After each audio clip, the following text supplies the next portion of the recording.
5 simple ways para makasave ka diri sa abroad. Hi, this is Nico and I am an OFW and I help my fellow OFW nga mag-side hustle online while working abroad. So, mauni siya ang 5 ways para makasave ka while nagtrabaho ka abroad.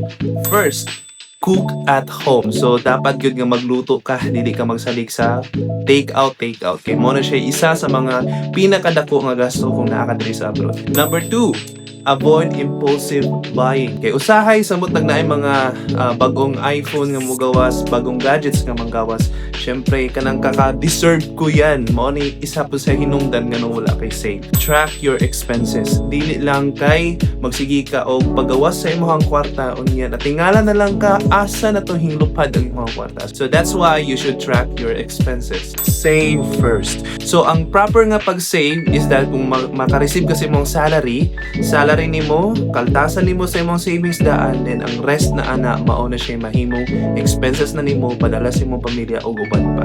And lastly, learn side income skills. Muna siya pinaka-importante kay kitang mga OFW wala gid tay mga side hustle online.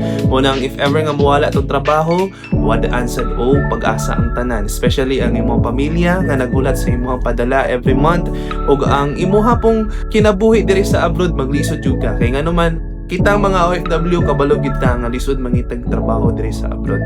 So mo nang ikaw if wala pa kay side income skills, pangita na karon. So if you don't have any idea kung saan nga magka side income ka while working abroad after sa imong 9 to 5 job, just comment I want to learn and I will teach you and guide you how to have side hustle online while working abroad.